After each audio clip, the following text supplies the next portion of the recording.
నమస్తే, నేను మీ కుప్ప పద్మిని. ఇన్నాళ్ళు మీ సపోర్ట్ ని నాకు అందిస్తూ, మీ ప్రేమని నాకు అందిస్తున్న ప్రతి ఒక్కరికి కృతజ్ఞతలు. ఇప్పుడు చూడబోతున్న ఈ వీడియో కూడా ఖచ్చితంగా మీకు ఉపయోగపడుతుంది. లైక్, షేర్ అండ్ సబ్స్క్రైబ్ చేసి మీ ఇష్టాన్ని అలాగే మీ సపోర్ట్ ని నాకు అందించండి. అలాగే ఈ వీడియో పట్ల మీ అభిప్రాయాన్ని కమెంట్ సెక్షన్ లో కమెంట్ చేసి నాకు తెలియజేయండి. నమస్తే, నమస్కారం. రేపటి విశిష్టతని ఒకసారి చూద్దాం. రేపు 15వ తారీఖు మే నెల 2024వ సంవత్సరం బుధవారం. శ్రీ క్రోధి నామ సంవత్సరం ఉత్తరాయణం వసంత ఋతువు. రేపు వైశాఖ మాస శుక్లపక్ష అష్టమి తిథి రేపు పూర్తిగా. ఆశ్లేష నక్షత్రం మధ్యాహ్నం 3:25 వరకు, తదుపరి మఖా నక్షత్రం. వృద్ధి యోగం ఉదయం 7:42 వరకు, తదుపరి ధ్రువం యోగం. భద్ర అంటే విష్టికరణం సాయంత్రం 5:17 వరకు, తదుపరి భవకరణం ఉంటాయి. నక్షత్ర వర్జం రాత్రి 4:50 నుండి ఎల్లుండి ఉదయం 6:37 వరకు. అమృతకాలం మధ్యాహ్నం 1:40 నుండి 3:25 వరకు. హైదరాబాద్ ప్రాంతం వారికి రేపు సూర్యోదయం ఉదయం 5:44 సూర్యాస్తమయం సాయంత్రం 6:41 చంద్రోదయం మధ్యాహ్నం 12:04 చంద్రాస్తమయం రాత్రి 1:10 అభిజిత్ ముహూర్తం లేదు. దుర్ముహూర్తం పగలు 11:47 నుండి మధ్యాహ్నం 12:39 వరకు. రాహుకాలం మధ్యాహ్నం 12:13 నుండి 1:50 వరకు. గుణిక కాలం ఉదయం 10:36 నుండి మధ్యాహ్నం 12:13 వరకు. యమగండం ఉదయం 7:21 నుండి 8:58 వరకు. రేపు మాస దుర్గాష్టమి, అపరాజితాదేవి పూజ. దుర్గాదేవి భక్తులు ప్రతి శుక్లపక్ష అష్టమి తిథి రోజు ఉపవాసం ఉండి దుర్గాదేవి ఆరాధన చేస్తారు. రేపు బగళాముఖి జయంతి. బగళ అనే పదం సంస్కృత పదం వల్గా నుండి వచ్చినది అని పండితుల అభిప్రాయం. దాని అర్థం గుర్రాలను అదుపులో ఉంచే కళ్ళెమని.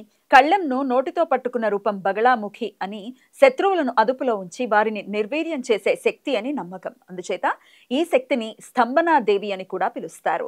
రుద్రయామల సూత్రాల ప్రకారం దశమహావిద్యలలో 8వ విద్య బగళాముఖి. తంత్రసార గ్రంథం ప్రకారం బగళ అనే పక్షి అంటే కొంగ మీద పసుపు పచ్చని వస్త్రాలు ధరించి పసుపు రంగు ఆభరణాలు ధరించిన స్త్రీ రూపం బగళాముఖి అని రూపవర్ణన.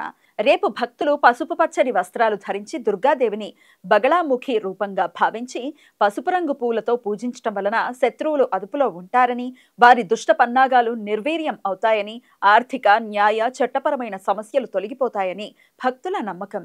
రేపు చండికాదేవి పూజ చేయటానికి ప్రశస్తమైన రోజు.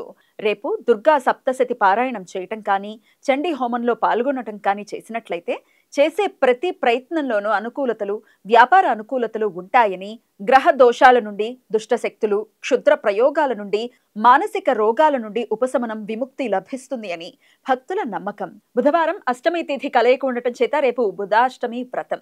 సుఖ దాంపత్య జీవితం కోసం పార్వతీదేవిని పూజించడానికి ప్రశస్తమైన రోజు రేపు.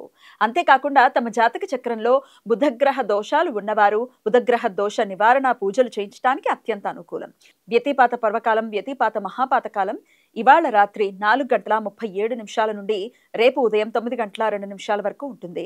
రవిచంద్ర గ్రహాల మధ్య ప్యారలల్ ఆస్పెక్ట్. రవిచంద్ర గ్రహ క్రాంతులు ఉత్తరం వైపు ఒకే 18:57 చేరుకోవడంతో రేపు ఉదయం 6:28 ఇది ఏర్పడుతుంది. మహాపాతకాలాల్లో ఉపాసనా మంత్రాలు జపించడానికి, అనుష్ఠానాలు చేయటానికి, ధ్యానం చేయటానికి, నూతన మంత్రోపదేశం తీసుకోవటానికి అత్యంత అనుకూలం. ఈ సమయంలో చేసే అనుష్ఠానాలు, ఉపాసనా మంత్ర జపాలు లక్షల సూర్యగ్రహణాల సమయంలో ఆచరించినంత ఫలితాన్ని ఇస్తాయి. ఈ సమయం శుభకార్యాలకు అనుకూలం కాదు. ఈ సమాచారాన్ని మనకు అందించిన వారు మేడికొండూరు విశ్వనాథ్ ప్రసాద్ గారు. ఆయనకు కృతజ్ఞతల్ని తెలియజేస్తూ బగళాముఖి స్మరణతో సమస్త సన్మంగళాని భవంతు. నమస్కారం.